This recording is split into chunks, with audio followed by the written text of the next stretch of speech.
What's up, meatheads? Coach Chandler here, and today I'm going to be sharing with you 11 different proven tactics that will instantly add intensity to any one of your kettlebell exercises so that you give your body something new to adapt to and ultimately increase the rate and degree of the strength and muscularity gains you get while doing your training in the first place. All right, the first tactic we're going to discuss is pretty common sense. It's simply increasing the weight in which you're using for whatever exercise you're doing.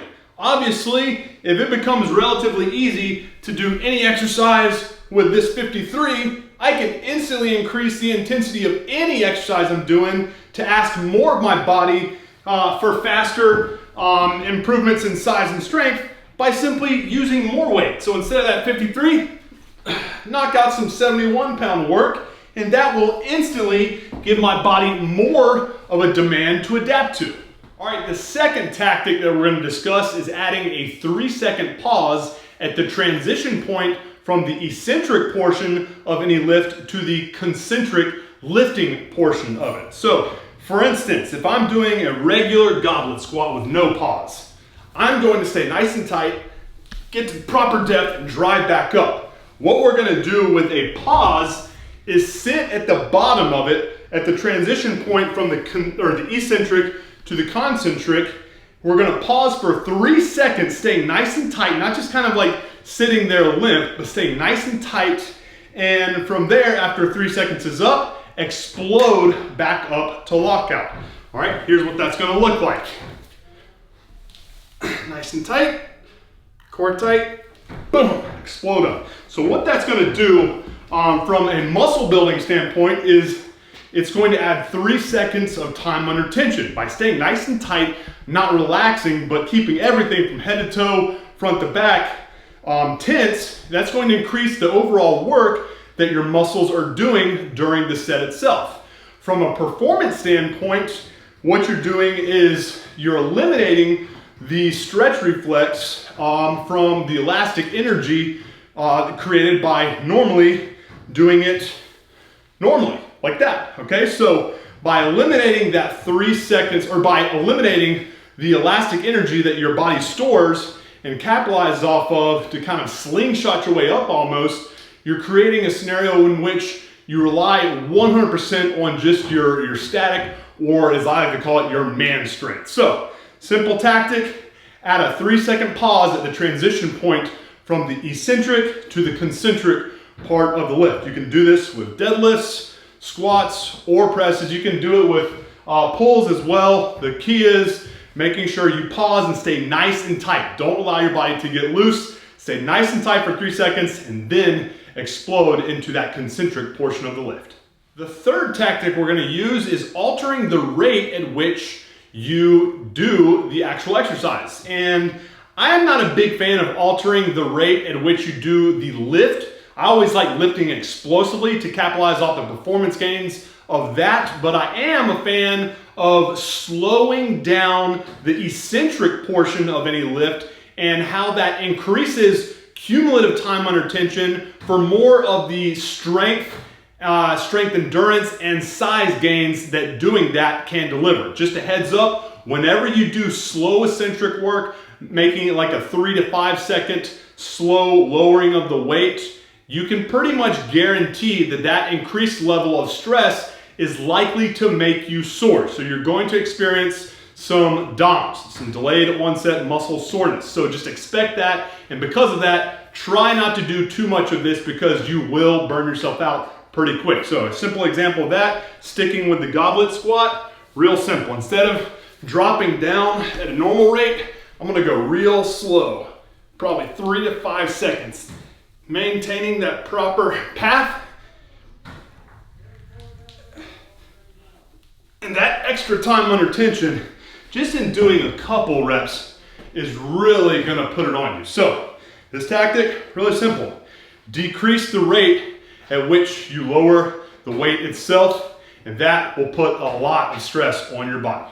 All right, the fourth tactic we're gonna utilize is doing offset work. Now, I know I talked about the first tactic being adding more weight, and one of the simplest ways for you to add more weight is to simply do pairs work, but not all of us have pairs of kettlebells. So if that's the case, we can actually use it to our advantage by doing offset work that is anti-lateral flexion and anti-rotation based in nature. What I mean by that is this. If I'm doing offset work with just one kettlebell, doing a strict press right here, this is gonna pull me a lot into lateral flexion to the side that the weight is loaded on.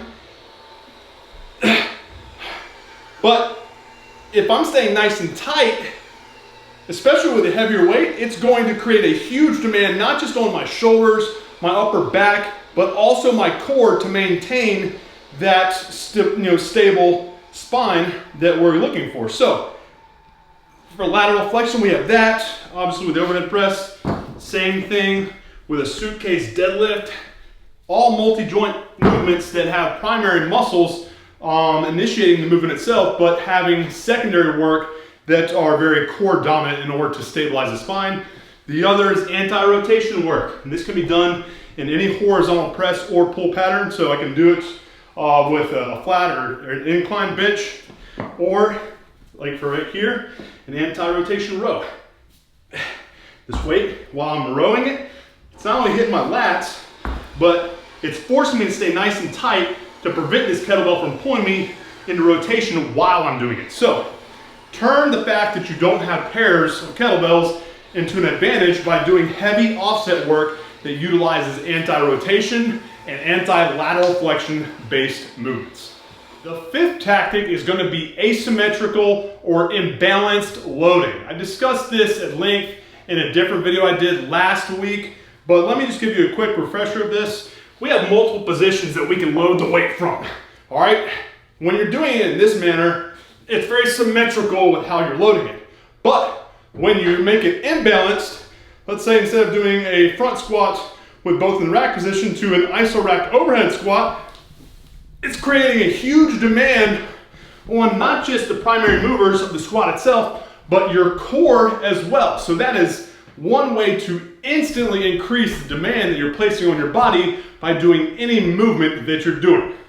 All right, the sixth tactic that we're going to utilize is something that I picked up from the powerlifting and strongman world, and that's going to be using bands for accommodated resistance work. What this does is basically increases the amount of force that you have to apply to whatever implement you're lifting throughout the range of the movement itself. So that if I'm doing a banded offset overhead press, the tension that you start the movement with is nothing compared to the tension at the top. It's going to increase the further you get into the movement and the closer you get to lockout, which will ultimately increase the demand on your body, place more time under tension, as well as more stress on muscle as well. So for instance here, if I'm doing a strict press, I have to accelerate through the movement itself, and I'm getting way more work in my triceps than if I didn't have this band. So it works with offset work. You can do it with banded bench press, banded floor press. You can do it with squats. It all depends on how you assemble the bands to make it to where you get more tension from the bands at lockout than you do at the start of the movement itself. So add band tension and do so responsibly, because when you add it, it is going to create something that your body is not used to and that will very quickly grab your attention. All right, tactic number 7 is going to be what I call proprioceptive or earthquake work. What you're going to need is a kind of medium strength band, and what we're going to do is we're going to fold it in half, and I'll show you how to do the proprioceptive goblet squat with this. Fold it in half, then line it up right here, and we're going to grip the kettlebells instead of the horns, or sorry, grip the bands instead of the horns of the kettlebell, and come down and perform the squats this way. And what's going to happen is, if you look, the bands are going to kind of flex, and that kettlebell is going to be kind of unstable. And what happens is that work is making it to where you have to stay extremely tight to dictate the path in which that kettlebell goes, and ultimately it puts way more stress on your body, especially your core, to maintain that stable spine position so that you can nail down and own the movement itself, all right? Because that band, it creates a scenario, like I said, where the kettlebell is going to be suspended from it and it's going to be going everywhere. So when you are put in the position where you have to dictate the movement instead of allowing that kettlebell and the band that it's attached to kind of pull you all over the place, it puts a huge degree of stress on the primary muscles of the movement itself to keep the tension required to maintain a proper path in which you do the movement itself. So you can do it with goblet squats. I'm a huge fan of doing it with presses, especially in this offset nature. Just a great overall method to really spice things up. Just be careful when doing these because, like I said, if you're not used to it, and you think you can go right into lifting weights that are what you're accustomed to, you're in for a rude awakening. You can see my hand going all over the place. You have to stay extremely tight to perform these, otherwise you're putting yourself in harm's way and the juice really isn't worth the squeeze. So when doing these, make sure you're extremely careful with the weight you choose, and definitely start out with a stronger band versus a lighter band, because that stronger band will help reduce that degree of kind of that earthquake shakiness to it, so that it's not having as much of an impact on forcing that kettlebell to go all over the place in the first place. So when doing these, be responsible, be safe, err on the side of caution. Start with a stronger band and a lighter weight, and then work your way up as you get more comfortable and your nervous system becomes more adapted to the movement itself. All right, the 8th tactic that we're going to use is utilizing just a simple towel. Now, what is a towel going to help you do with kettlebell work? Well, with certain exercises, hinge-based, like swings, deadlifts, and especially curls, you're going to be able to get a lot of grip work in on top of the movement that you're doing itself. For instance, with a swing, instead of gripping the way you typically do with a double hand swing, you can grip right here with a towel, and the thicker the better, because the thickness is what's going to create more of a demand in your grip strength and help you develop really, really strong grip strength and big ass forearms. So we have that, which immediately increases time under tension and forces you to increase the amount of force that you have to apply into the movement itself regarding grip strength. The other one that I'm a huge fan of regarding building some big ass pipes is doing towel curls. And you can do these with pull-ups too. I'm a huge fan of towel pull-ups.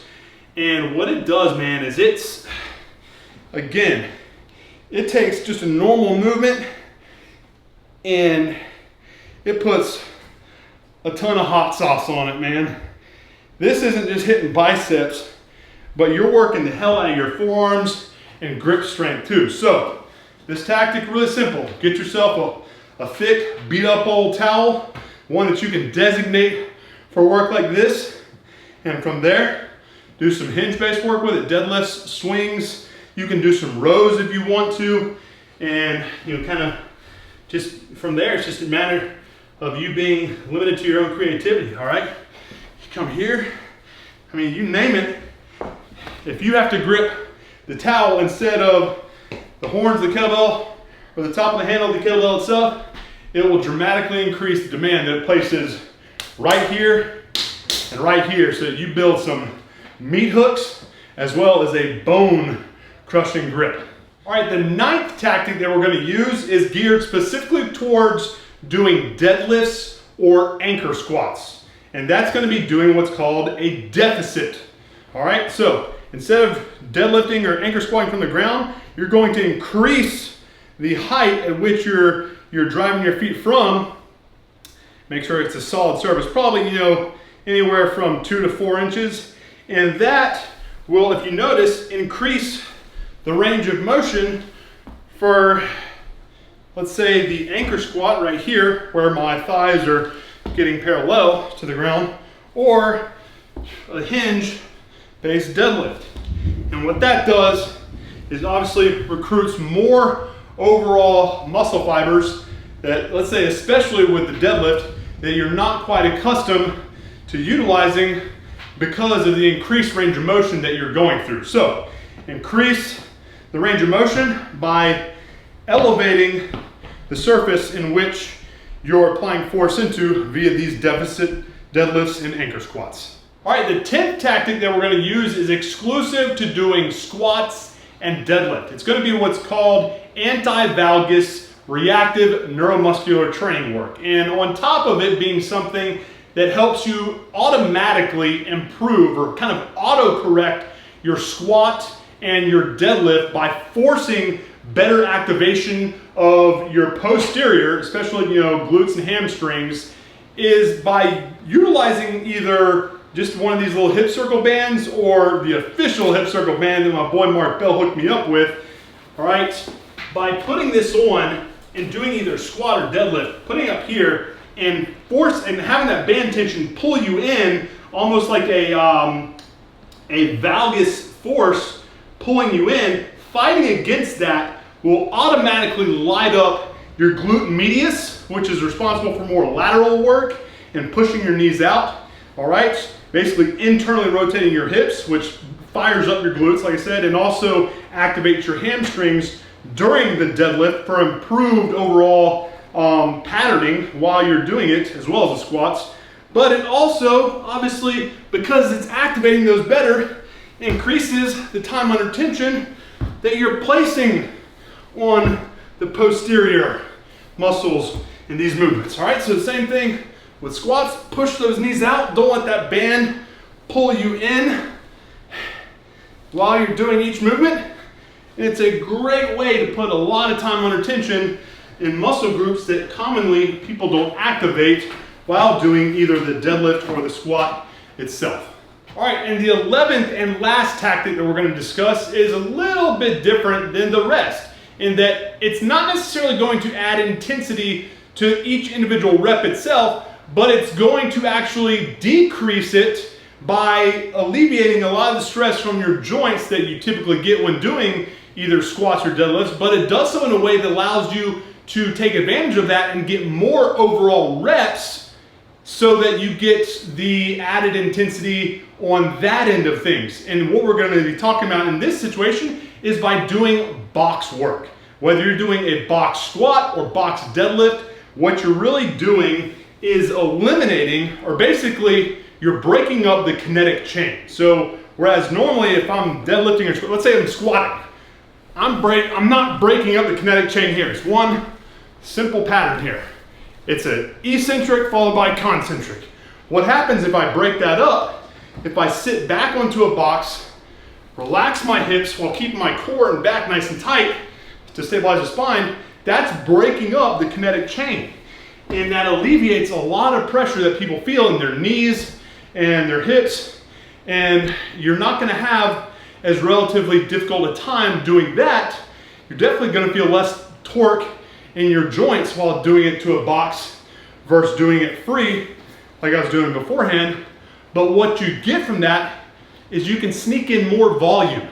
So you can get a lot more volume in, get more time under tension, which you can then convert into more strength endurance, muscularity, as well as simply fat loss gains, given the increase in heart rate that you'll get from it and the elevation in your metabolic rate from that. So last thing, like I said, it's a little bit of a misnomer, but it's not going to add intensity to the individual rep itself, but will make it a little bit easier on your joints so that you can get more total volume, and that is what you're going to be winning with. So whether you're doing box squats in the goblet position overhead, whatever, or a box deadlift where pushing those knees out, heels down, core tight, sit back, relax your hips, keep your core tight again, then explode up.